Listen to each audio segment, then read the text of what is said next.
This all happened years ago. At that time, I was in my early teens. My parents and I went on vacation to New York that summer.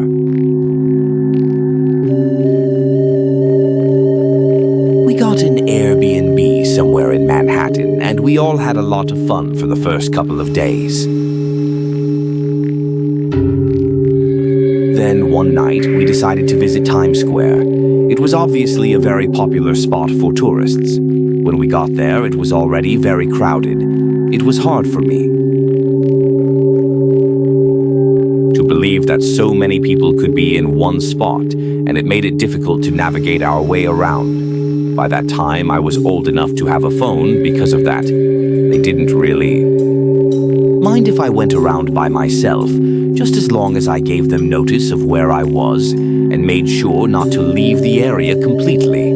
So while my parents looked at stuff that I wasn't really interested in, I strolled around and took a lot of photos of different things that caught my eye during that night. There were all kinds of people around: tourists, locals, homeless people, cops, drunkies, druggies, performers. There were even people dressed up in costumes. There was everything that you would expect to see in Times Square.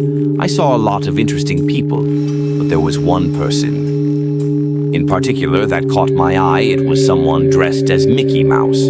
But there was something strange about this Mickey. The face of the costume looked off. It was honestly kind of creepy, which felt strange for a Mickey costume. He looked so strange that I couldn't help but stare at the guy, and the more I stared at him, the creepier and weirder he looked.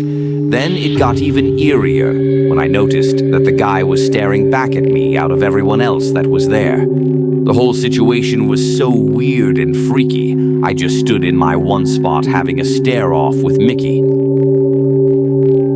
Mouse. I was just about to turn around and look at something else when out of nowhere the Mickey Mouse started charging towards me.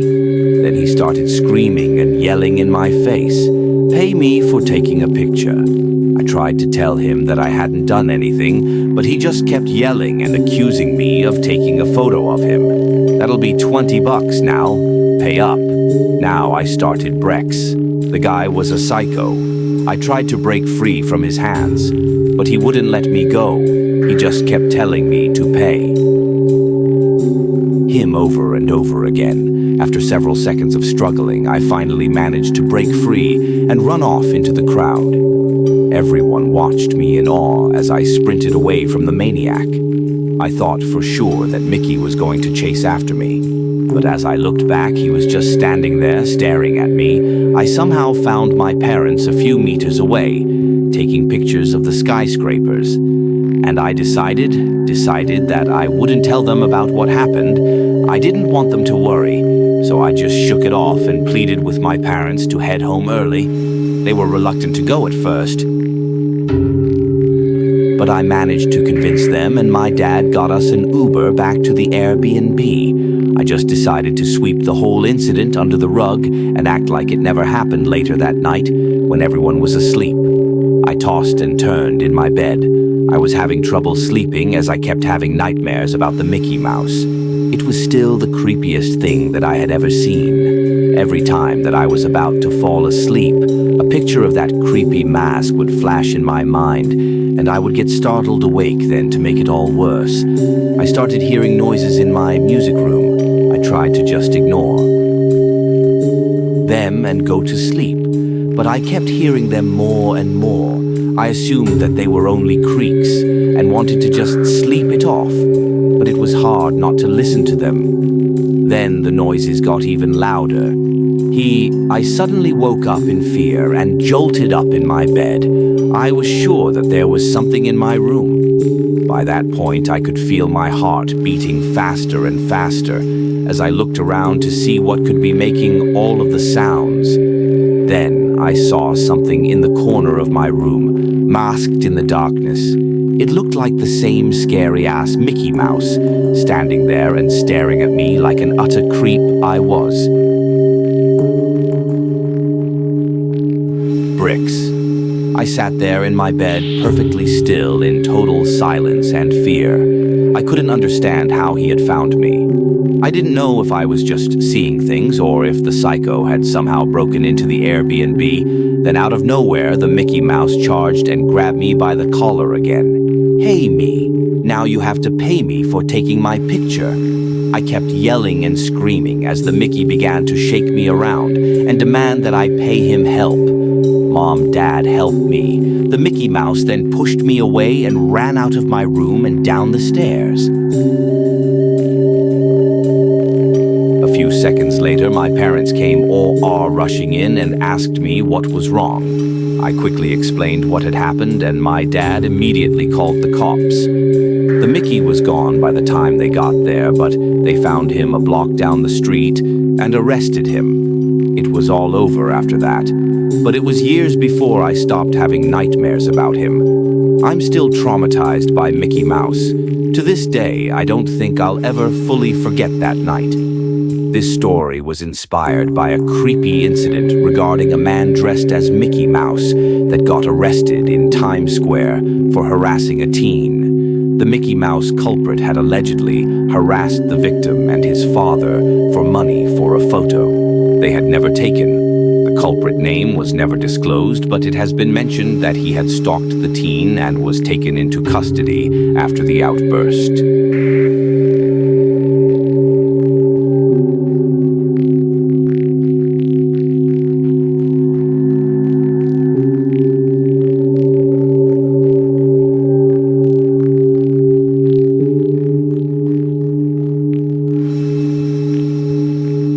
When I was a teenager, my parents and I lived in an old house in a small town in Pennsylvania.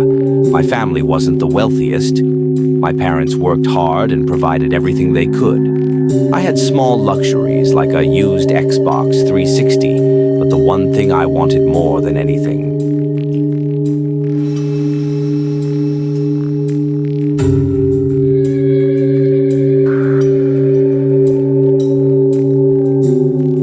else was to go to Disney World.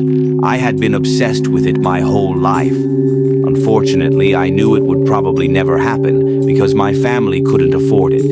It didn't stop me from begging my parents to go to Disney World. For years, I always hoped they were secretly saving up money to surprise me one day. But sadly, that day never came. However, my parents did something for me. Unexpectedly, on my birthday, my dad took me to pick up a cake. The cake was Mickey Mouse themed, which gave me a sign of what was to come when we got back to the house.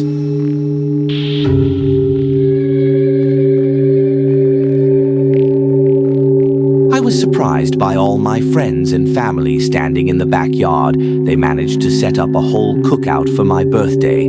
While I was gone, everything was great, except there was just one thing that was off standing towards the back. In the middle of the crowd was a large Mickey Mouse mascot. I was never a fan of mascots the way their faces don't change, and the fact that there's a person in there you can't see always gave me the creeps. The Mickey Mouse that day made every other mascot I'd seen seem normal. By comparison, the suit looked dingy and cheap. There were a few stains on it too. I didn't really want to go near him, but I made myself go along with it to avoid acting grateful. I walked up to meet him after setting the cake down. The Mickey Mouse looked creepy as hell. There was just something not right about it. I avoided him for the rest of the party, but the weirdo kept staring at me. I figured it was because of my birthday, but something about this Mickey Mouse just didn't seem right. I tried to get a sense of what other people thought of him, but somehow nobody else was alarmed by his presence as the evening progressed. Everyone.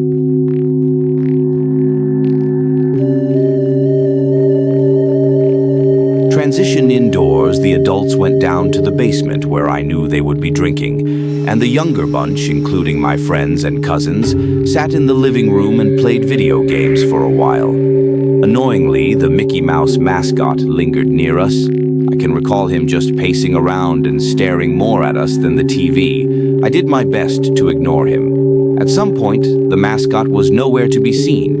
I figured he went downstairs where the adults were, so I got up to take a piss. Hey, who Who's there?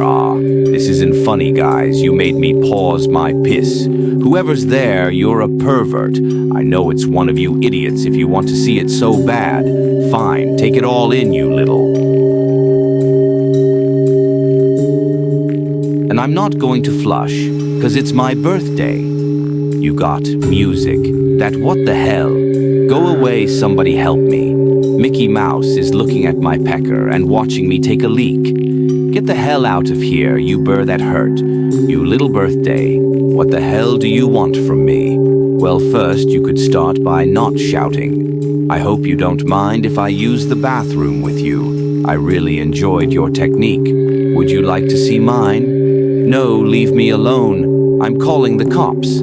Somebody help me. Shut up, Rock. Your world, or should I say, rock your Disney World.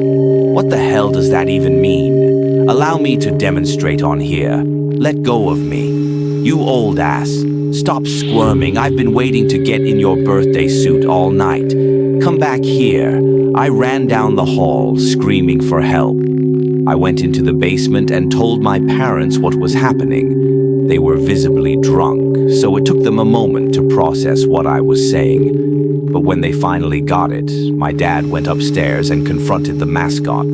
That's when he charged at him, wrestling him to the ground. Moments later, more adults came up from the basement and helped keep him down until the police arrived. The old man was later arrested and taken away in a cruiser.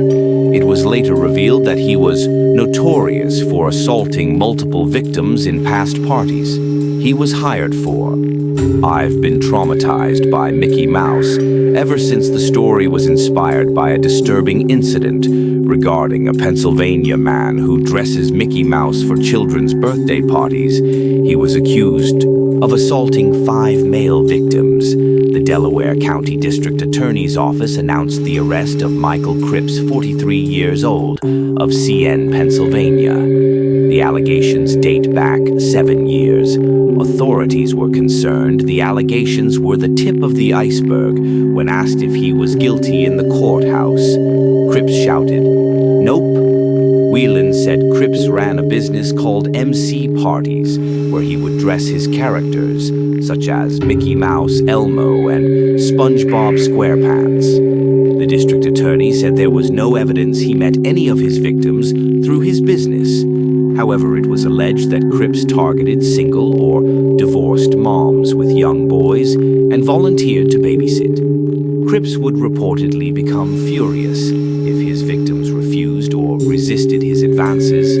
Cripps was held on a $250,000 bail in a await preliminary.